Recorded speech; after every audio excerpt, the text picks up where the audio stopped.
રાજ્યભરની passport ઓફિસને મળેલ ધમકીભર્યા ઈમેલને લઈ થયો છે મોટો ખુલાસો। પોલીસ વિભાગના સૂત્રો મુજબ પોસ્ટ વિભાગના અધિકારીની ભૂલને લીધે દોડધામ થઈ। પોલીસ સૂત્રો મુજબ બોમ્બ વિસ્ફોટકની ધમકીનો ઈમેલ માત્ર સુરત આરપીઓને મળ્યો હતો। સુરતથી મેસેજ નવસારી પોસ્ટ ઓફિસને કરવામાં આવ્યો હતો। નવસારીના અધિકારીએ ગુજરાતના હેડને જે મેસેજ મળ્યો તેની જાણ કરી હતી। પોસ્ટના એક ઉચ્ચ અધિકારીએ રાજ્યની તમામ પોસ્ટ ઓફિસને ચેક કરવાનો મેસેજ કરતા દોડધામ મચી હતી। જે મેલ છે ઓરિજિનલ એ રિજનલ પાસપોર્ટ ઓફિસ સુરતને બોમ્બથી ઉડાવી દેવાની ધમકી પરનો મેલ આવેલો હતો।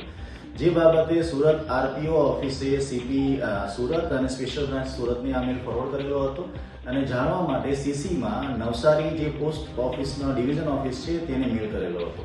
નવસારી પોસ્ટ ડિવિઝન ઓફિસ તરફથી આ મેલ અમદાવાદની બીડીસી બ્રાન્ચ બીડીસી પોસ્ટ ઓફિસને મેલ કરવામાં આવેલો હતો અને અમદાવાદની બીડીસી બ્રાન્ચ તરફથી આખા ગુજરાતની પોસ્ટ ઓફિસના મેલ આઈડી પર આ બોમ્બ થ્રેટથી ઉડાવી દેવાની ધમકી પરનો જે મેલ આવેલો હતો એ મેલ ફોરવર્ડ કરવામાં આવેલો હતો।